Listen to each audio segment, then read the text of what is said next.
Welcome to the Wing Life Podcast, where we talk about wing foiling and the lifestyles of those who enjoy this great sport. Whereabouts are you now? I'm in Qatar. We have our last kite event of the season here in Qatar.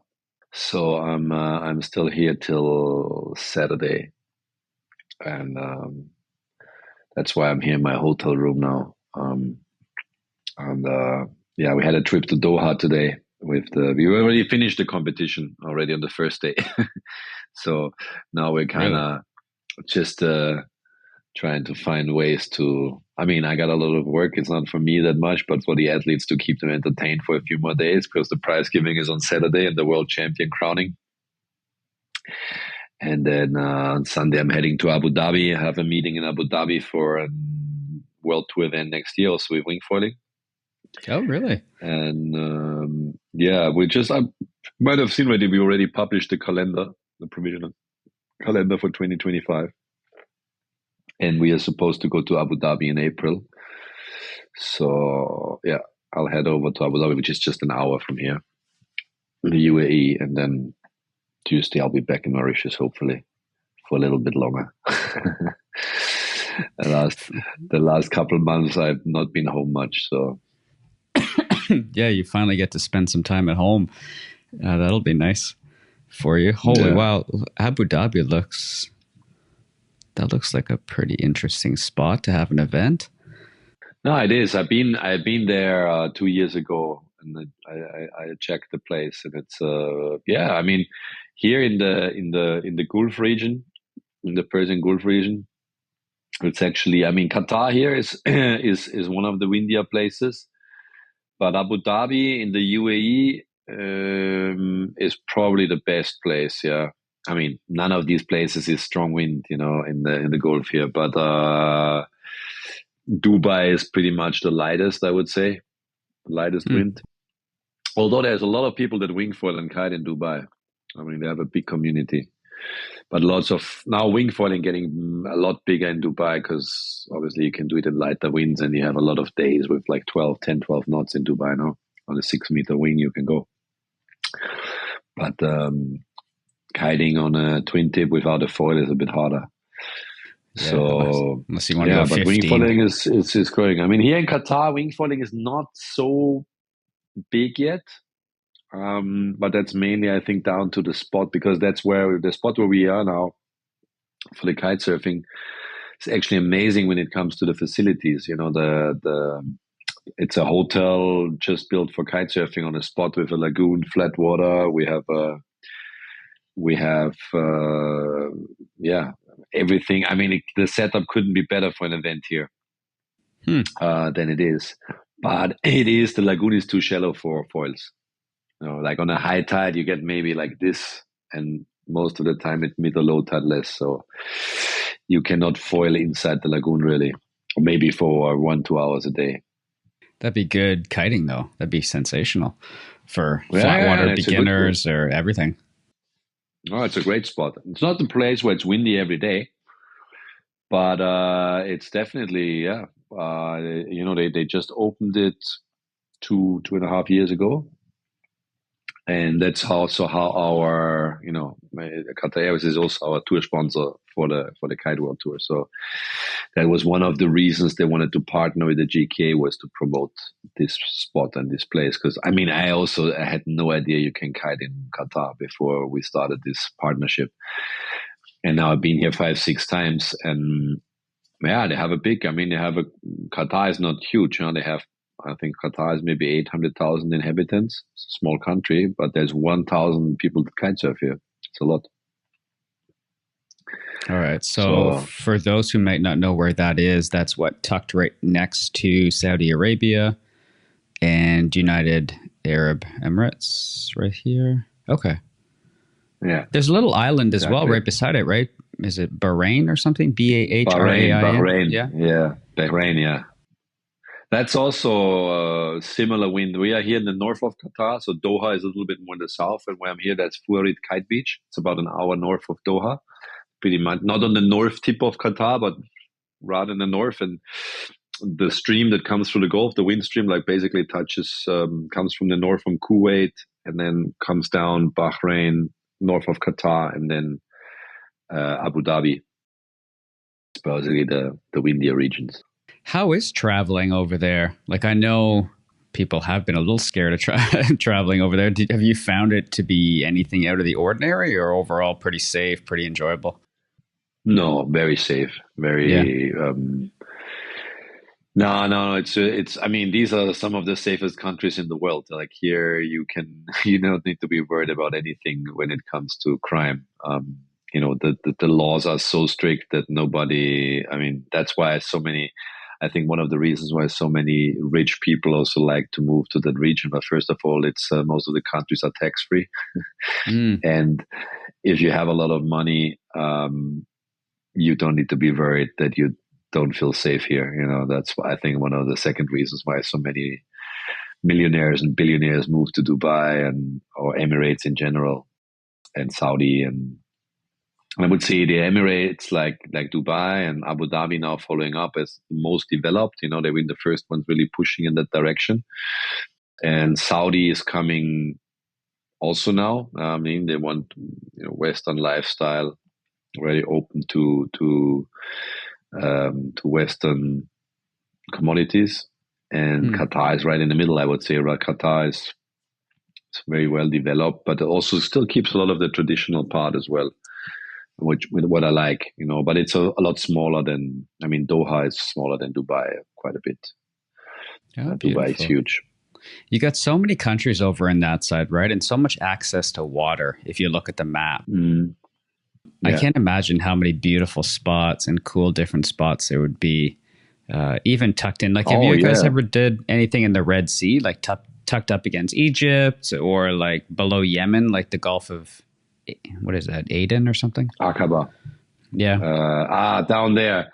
Now we did, 2 years ago, we did an event in Neom, Saudi Arabia, which is on the northern part of Saudi Arabia in the Gulf of Aqaba, just facing Egypt on the other side, like 100 kilometers down south from the border of Jordan to Saudi. And that was one of the most interesting events I did, I think, in my life. It was in the middle of nowhere, more or less. They just built a village. They literally built a village for 1 week of running the event, and then took everything down after the event again. Because we went there and we did an event in Neom in 2022, and I flew there to have a look at the location, and basically with the guys for 2 days we were just driving a 4x4 through the desert and looking for spots where we can do the event. And once we decided, well, we're going to do it there, it was just a lagoon, and the next house was an hour and a half away from there. Wow. And then I said, well, this is the right place. It looked good with the wind. It was nice flat water. It was really good conditions. And it's a very windy part. I mean, this part of the Gulf of Aqaba facing Egypt is way more windy than this side in the Persian Gulf. And there it's like 25, 30 knots every morning. The wind always starts in the night, blows in the morning, like you have sunrise wind, and then between 12 and 3 in the afternoon, it dies off completely when it starts to get too hot. It's a thermal, but it's really strong thermal. Like it's literally 25, 30 knots every day in the morning for 6-7 hours. Wow. And then, I came back 6 months later when we ran the event, and they built a whole village around this spot that we were exploring before, with accommodation for 400 people and a huge setup, like really, and very, very professional. Just did it for a week for the event, and after that, they took everything away again. Interesting. Wow. Yeah, it's always a part of the world that I've wanted to go see, but it's cool to kind of get a little insights and behind the scenes. And it's neat as well that you get to, I guess part of your job, right, is to go scope out and check out new places and stay in that kind of thing. Yeah. Yeah, definitely. I mean, I'm often like, not every time an event organizer contacts us and says, I want to do an event, you straight away say, yes, let's do it. If it's a place, that is rather unknown, we might travel there and really see on site what it's looking like, what the infrastructure looks like, and meet in person. Because you sometimes when it's like places you I mean, if it's places that are known for these kind of sports, it's easy, even if you haven't been there. But if it's places where it's like, what the heck? I don't know if it's even windy there. And you better go yourself and check it out before you set up a World Cup event in a place. True. You're bringing around a bunch of kids and stuff. You want to make sure that place is what it is. Yeah. All right. So that's cool. Then so you're finally going to get home a little bit. How are the conditions looking like back on your home island? Yeah, good. I think next week we're going to get some swell. We're hopefully going to get some wind. I mean, it's not the main season now. December is like rather the off season, but conditions are looking fairly nice. It's not that wavy usually this time of the year, but I see some swells coming in, and Nice. looking forward to ride a bit myself. That's fair. Sure. And you just wrapped up your last event. So how does that feel to get to relax just a smidge? Yeah, no, it feels great. I think it's been a long season and not an easy season either. But I think we had a couple of exciting locations, some new places, and especially the last two events in Brazil were in new spots. In Jericoacoara for the waves, we already talked about it in the last episode, and now we were in Jericoacoara in the north of Brazil, which is a place that's really booming with wing foiling. It's a village that's been discovered on the water sports side by windsurfers back in the 90s probably. It's been a small village without any normal road to access it. It's only sand, so only 4x4s can get there. Oh, really? And yeah, it's still like that. So, but it's a lot bigger now. But still, there is no asphalt road to get to the village. So you need to have a 4x4 car to get there. And it's been a fisherman village in one of the most windy regions, I would say, in Brazil, on the north of Fortaleza and the coast of Ceará. Between July, August, and December, it's pretty much 25, 30 knots more or less every day. And this place also has some waves because it's in a bay where waves wrap around. So there's people that's actually for surf foiling, it's a paradise. You can surf foil every day. If you get a little bit bigger waves, it's a super long right hander of 400 or 500 meters that runs all the way in the bay. But it is not like a place that gets a lot of swell. So most of the time it's rather small. And yeah, I think back in the 90s, windsurfers discovered this place and it got really popular with windsurfing. It's a place where it's not allowed to kite. So it's not really the most popular place for kiting in Jerry itself, although a lot of kite surfers stay in Jerry and then move to other spots around the area, just because Jericoacoara is a very special place. As I said, there's no asphalt road in the whole village, so all roads inside are sand. You're walking, you never need shoes. You basically walk in the sand wherever you go. And but now it really developed a lot with tourism, and not only water sport tourism. So now there's an airport an hour away that's open since a year. So you have people flying in from Sao Paulo, from Rio. There are 3 flights a day, and they're coming in for the weekend just to party and have a good time. So there's a lot of like good hotels now, but not big, like smaller boutique style hotels, really good restaurants, good places to party, and and that's has a very special vibe, Jericoacoara, and the conditions are really nice for wing foiling, and that's why wing foiling was booming there a lot, because you have these surf foilable waves that most of the time I would say to ride them on a windsurfer, they are rather, it's not impossible, but they are rather soft, but on a foil they're really fun. So yeah, winging is growing a lot there, and definitely one of the wing foil hotspots in Brazil. And bringing the tour there was a great addition. I think everybody loved it. Loved Jerry just for the vibe and the people, but also the competition. You go there and it's sunny, it's windy every day, and basically you can on the main spot. There's 3 spots in Jerry more or less, but the main spot that's in front of the village, you ride your wave. And at the end of the wave, you just end up on the beach, put your gear down, walk 5 meters to the beach bar and take a caipirinha in your hand or a coconut. So sounds rough. Sounds tough. Exactly. So there are not many places where you can do that True. in Brazil, and that's that's why I think everybody loves this place. And we ran the final of the surf freestyle and the free fly slalom tour there. The waves were decided before already in Ibiraquera. And we ran in two different spots. So the free fly was in the bay, basically, doing the free fly slalom downwind format. And then the surf freestyle was a bit on the upwind beach, where it's a bit more onshore with kickers and right side kickers to jump. And so we had two venues. We ran first the free fly slalom and then the surf freestyle on the other spot, but everything within walking distance from the town. Oh, so you don't need a car, bicycle, I guess fat tire bike or something, or is it too sandy for a bike? Yeah, you can see a few around, but actually not that much. I think it's a place. The normal taxis to move around are buggies, the typical Brazilian buggies. So you can pay a buggy ride and get out of the village. But you know, once you arrive in Jeri, there's no need for transportation. You walk everywhere. Oh wow, that's only cool. Only if you want to go out. I mean, a lot of people in Brazil also do downwinders. So either they start in Praia, which is a couple of kilometers upwind of Jeri, and they get a shuttle up to Praia and then get on the water and downwind from there, or they start in Jeri and go further downwind.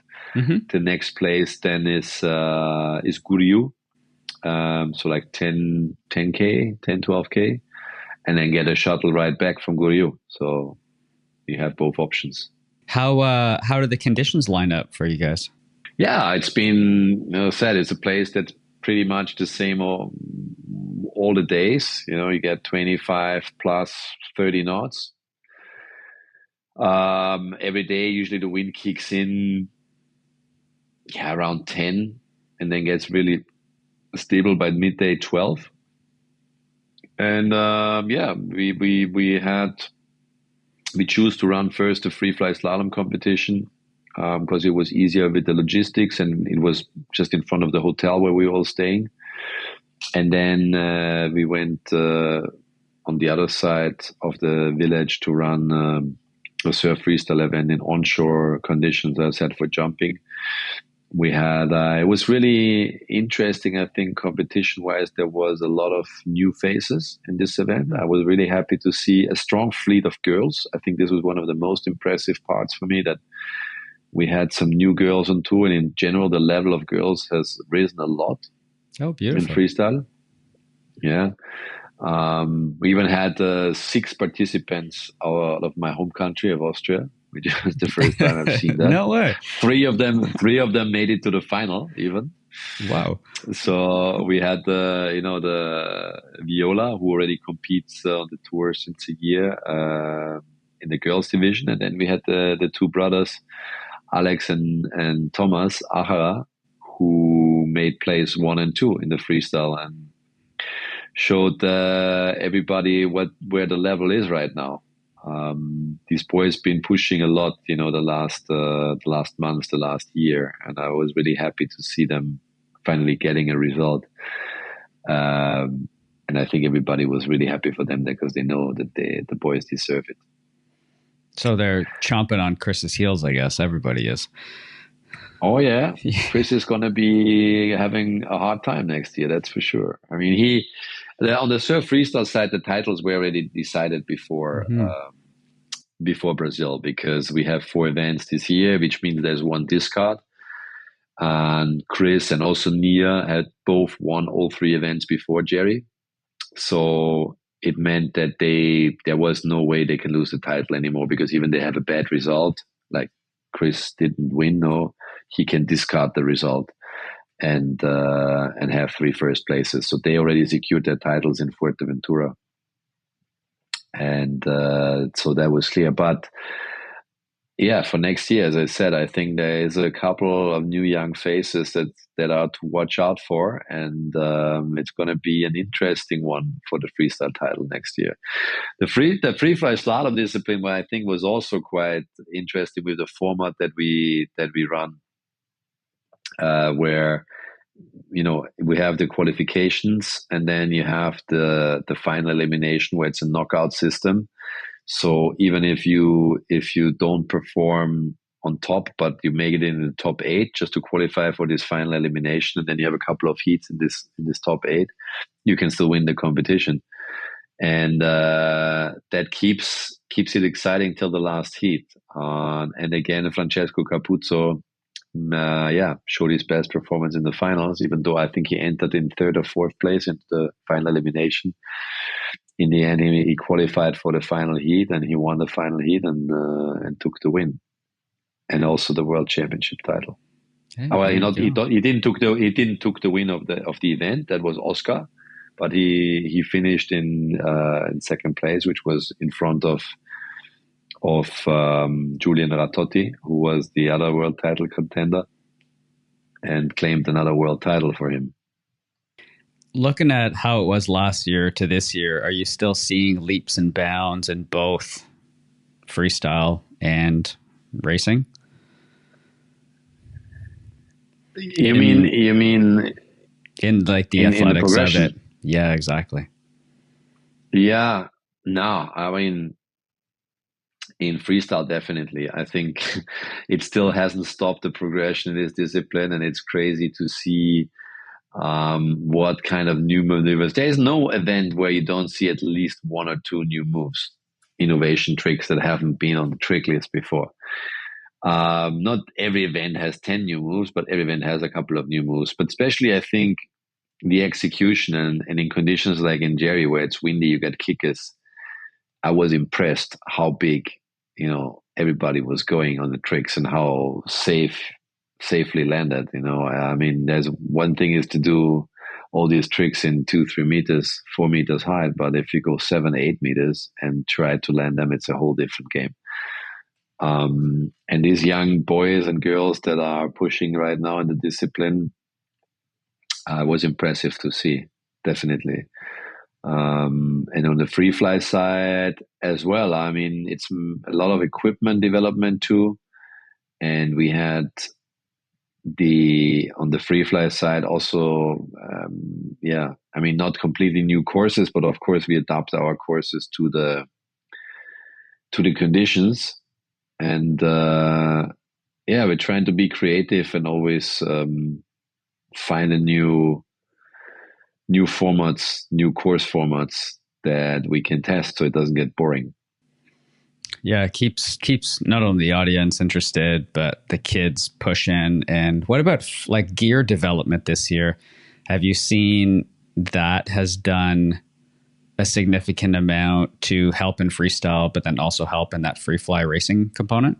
I think we left off. I was curious about equipment and foil development, because obviously from the consumer side of things, brands are just pushing more and more and more new development. Are you seeing those developments incrementally helping, let's say, increase speeds or more stability on the free fly, better pumping, all that kind of stuff? Or are the athletes themselves actually just getting better and better and better? It's always interesting, because I talked to the guy from Foil Only, Lucas, and we were joking around, obviously, but if you give me a Ferrari and if you give a professional driver a Civic, this professional driver is still going to kick my ass. So like, I always say, you know what I mean? Like, is gear progressing as fast as they're saying it's progressing? Or are these athletes training and putting in so much time and just naturally gifted that they're taking this sport, continuously pushing it? Yeah, I think it's a mix of both. Definitely the equipment keeps still developing. I don't think it does as big steps as it used to do 2 years ago. 3 years ago, we saw definitely quicker steps in development and adapting to the formats. I think now the equipment is well tuned already, but of course, it keeps always improving, especially in terms of materials and on the free fly side. I mean, there are people using no double foil wings, which I don't think have a huge advantage on the formats that we are running. I think they more have advantages in the course racing format, where because they have amazing upwind ability, but as our courses are not really focused on a lot of upwind sections, these kind of wings are not a huge advantage in my opinion. You don't see a lot of people using them. But of course, you want something light for the pump, and you want to be able for something that's stable, doesn't flip. I think in terms of speed and power and stability, for sure, you see different boom. I think a lot of wings go now back to the booms, not only for the freestylers. I see also people on slalom racing on booms, because you can more or less hold or grab the wing wherever you want and put it in perfect position. For sure, in the surf freestyle, wings with booms are what we see this season. Otherwise, handle passes are way harder, and one-handed tricks are way harder. We see on the racing side what has changed. I would say on the free fly side, it's more the boards. I see a lot less people competing on short freestyle orientated boards. There are people that have for slalom use different boards that are more mid-length boards, more narrow, more long, because on the touchdowns and restarting them is easier, and you can be positioned right in the center of the board. I see that a lot of the free fly people also using quite some volume. So in case they need to restart again, they can do this very quick rather than having a small board that is hard to restart in light wind. On freestyle, I think everything is still too short boards with less wing weight. And on the foil side, for sure, they go small to have enough speed for takeoff. But that's not been something really new. I mean, you can see a lot of the World Cup athletes using small, high aspect foil, 600, 700, 800, because they still provide the glide, but have enough speed. So they have a good combinations, but they are a little more technically to ride. So I would say they're not ideal for beginners to intermediates. This is sure for people who have a bit more experience to ride them, because you always need to keep a good speed. But in the end, I think also in freestyle, the more easy something is to use for anybody, the more easy it is to land your tricks. So I don't see really, especially in freestyle, that the pro athletes use really different equipment than any average wing foiler would use for waves or freestyle or free ride. That's pretty similar. But the skills, for sure, that's where it improves. And I think that's where the skill level in free fly obviously gets better. The start gets better. People are more tactically better in racing. Obviously, you need to know how to jibe and tack quick. And then the free fly part section where you're not allowed to use the wing is the most technical part. You can see differences of people which are more skilled, and they either overtake on the free fly part. And in freestyle, surf freestyle, it is, it's the young generation that's pushing hard and being creative, innovating moves, or even perfecting and going higher on the moves that already exist. I think I don't see the progression stopping anytime soon in the freestyle discipline, for sure. Yeah, I'm curious to see what next year is going to look like. How's that training and planning for next year going? Yeah, we have just launched our provisional calendar for 2025 last week. So, the tour dates for next week or for next year are online. Of course, this is not all set in stone yet. I mean, we expect still changes. Some of them might not happen in the end because we don't have them confirmed yet, and some other events that are not on the calendar yet might still be added because we are in too early stage to put them on the calendar. But it's going to be a similar mix. We're going to, it's going to be interesting. In the beginning of the year, we're going to kick off with an indoor event in a pool. This is going to be a world's first thing. It's going to be a wing foil indoor invitational with wind machines at the boat show in Düsseldorf, Germany, in January, which is the biggest boat show in the world, with 160,000 spectators or people visiting. I mean, we'll not have 160,000 people around the pool, I guess, but visiting the boat show in general. It's been a big happening for the whole water sports industry since many years, and bringing the GWA Wingfoil World Tour that is next year is going to be definitely a highlight of the season. We don't know yet. I mean, the pool was tested by guys like Bart Miller and other people that were wingfoiling there. It's not a huge pool. I mean, 60 meters long. It's big enough to do something, but it's not obviously comparable to spots that we have on the ocean. So we're going to run a bit of a different format there because we're not able to have 4, 5, 6 people at the same time in the pool. With the wind machines, they're going to take too much wind. It's going to be more like a timed race where we send the riders one by one in the course, with a bit more like a ski race with a timing barrier that's going to be taken. And you have split times and we have a big screen. It's going to be a good show, I think, for the people that's going to be at the boat show watching.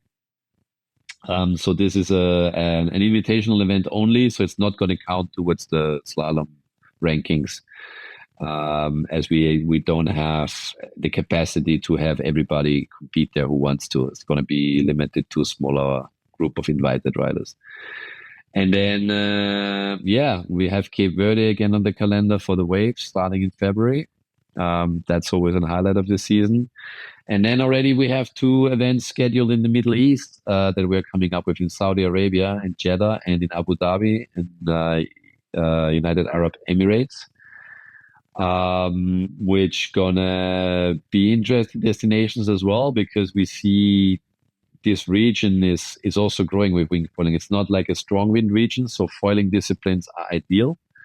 And if you look at Dubai and other places in the Gulf region, wing foiling is definitely arriving here as well. And I think these events can give a good push to this region and the community here, to boost the number of active wingfoilers, hopefully. And then we go to Leukat right after. So April looks pretty busy with Saudi Arabia, Abu Dhabi, and Leukat. Then we have an event scheduled in Mexico in May. That's hopefully going to happen. It's in Cancun, it's Cancun region. Which is not confirmed yet. We hope it's gonna come real. But that would be a new country to add to the world tour as well. And then we have a new place for the Youth World Championship. We're gonna be in Costa Brava next year.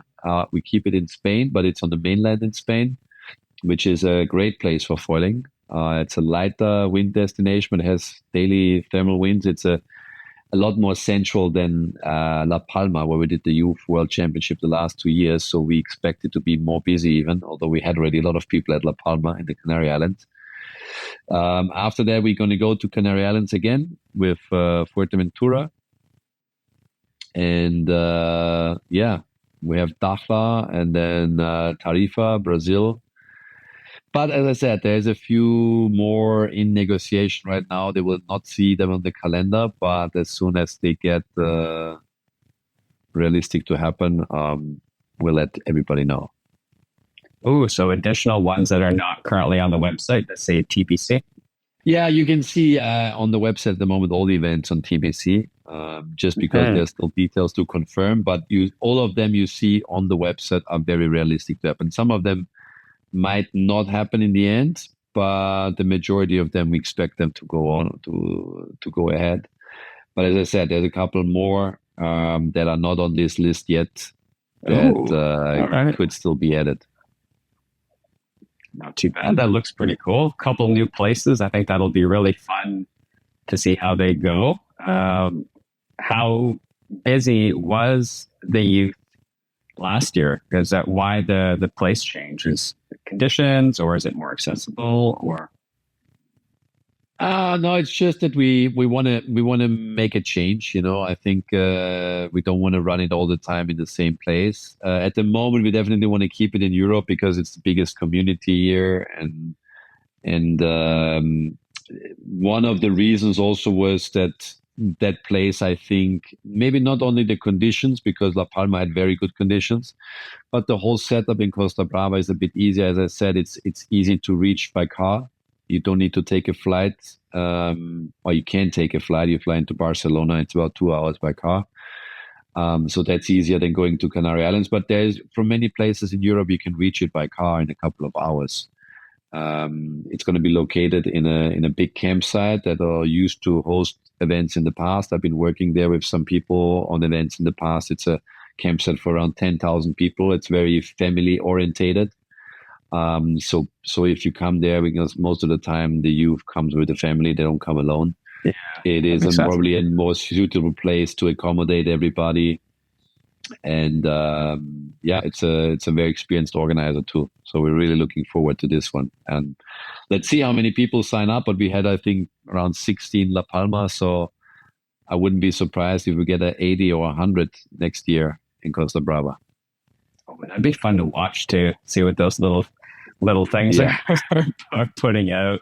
Well, the level this year was not much off the world tour, I have to say.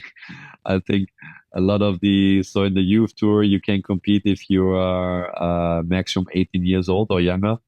And as you know, a lot of our top athletes are having this age. So the final heats are not much different on the level, I would say. How young can they be to enter that? Well, there is on the youth, as you know, in the World Cup, we have an age limit is 14. In the youth, there is no age limit on the bottom, but you have different age categories. So you have 3 age categories, which is under 19, so under 16, and under 14. And then under 14 means, anything under 14. So even if you're 8, 9 years old, you can compete. Most are not that young. I would say they're more like 11, 12, 13. But that's young enough, I think. So it's like the farm team then. Yeah, that would be pretty cool to see. Oh, that's awesome. Yeah. Oh, I thought you were going to jump in. No. Sorry. I thought you were going to jump back. Sorry, I gave you a big over. All right. No, I'm looking forward to seeing the Saudi Arabia and the Abu Dhabi. I think that is going to be something really cool to have on that world stage like that. I think that's going to be pretty. And the Germany first one as well, the indoor pool. I think that's going to be sick. Yeah. Worked out. I'm really excited about Germany as well. We will test it now for the first time. I think it mainly we want to put on a good show, for the people and expose also the sport of wing foiling with the best athletes to a broader audience. There's a lot of people that come to this boat show that don't wing foil, maybe know what it is, but having a competition in the pool, you cannot be any closer to the action. You basically, as a spectator, you are 5 meters away from the guys driving around the buoy or doing jumps. And the pool is the reason why we decided not to run any freestyle there is because the pool is obviously a bit shallow. So if we would try to run freestyle, you would either have to use very, very short masts, or we would risk maybe that the pool gets damaged. So we decided to keep it for slalom at the moment. But let's see, if it really works out well, maybe in the year after we can also do something with freestyle there, or maybe not different way of freestyle, more like carving maneuvers rather than jumps. But it's going to be an exciting show, I think. Yeah, we want to build it as a bit different format, and a lot of brands have stands in the boat show as well. So you can see a lot of the new equipment there. There will be other sports in the pool too. So it will be wing foiling. We're going to have pump foiling. We're going to have skimboarding, wakeboarding. The whole show goes over 2 weeks, and then in the second week there will be also windsurfing and stand-up paddling. yeah, there it's fully timed the whole day. It's only a 3-day event. The first day is just training, and then you have Saturday and Sunday with the competition, where from morning till evening the pool is basically booked every hour with a different sport. I'll have to send Frank and Matt over there. Maybe they can check that place out. A little far for me, but I think it's right in their backyard. So it's not far for them. Yeah, for sure they should come and see it. And we'll see where it is indoor. And back in the days, as to remember, I competed myself once in windsurfing in an indoor event, and it's been not so much my thing. I'm probably too heavy for it, but it's still been a great experience. But these indoor events in the past, back in the 90s in windsurfing, Paris-Bercy, that were huge events, with 20, 30,000 people in the stadium watching indoor windsurfing. And let's see where if wingfoiling can go down the same road, somewhere we need to start it. 30,000 to watch windsurfing. That's sweet. Yeah, well. I never thought that. Well, I guess they went to that heyday. Yeah. The last indoor event in windsurfing that happened actually was in Poland, in a soccer stadium with a capacity of 60,000. But the pool was a lot bigger than what we have now in the boat. It's that 60 meters sounds a lot, but it's not that much. If you think about it, you need to actually perform on a wingfoil in there. The pool in Bercy was more than 100 meters, and stronger wind machines. Where the wind machines were producing 30 knots. The ones we have in Germany are not that strong, but we don't need it that strong for wingfoiling. I think we can do it. Yeah. Oh, sweet. Well, hey, I'm happy that this season went as well as it did. Got to see some exciting action and got a lot of people out on the water there. And next year looks like it's just going to be as much fun. So I'm glad things are going well for that start of that season. And so you guys get a bit of time off now. I know you're going to wrap up that last kind of event you mentioned. And then hopefully a little vacation or something. A little vacation back home, I guess. Yeah, I just want to spend some time home. Not traveling anywhere. It's been enough miles on the airplane the last couple of months. I can imagine. All right. Well, hey, Tom, thanks for wrapping up this season of the Wingfoil World Tour Show with yourself. And looking forward to seeing what we can do next year. And yeah, anyways, get some waves, get some rest, get some push-ups in. We'll be all set for next year. All right. Yeah. It's been a good season, and thanks for following up and, keeping the world informed about our events. And we keep it growing. So hopefully, next year, new locations, newer faces on tour, and we're going to see where 2025 is going to take the sport. All right, everybody. Thanks for joining us. Make sure to check out all the content that's coming out on the GWA YouTube, Instagram, and everything. And we're looking forward to seeing you guys all next year for another series. Awesome. Thank you.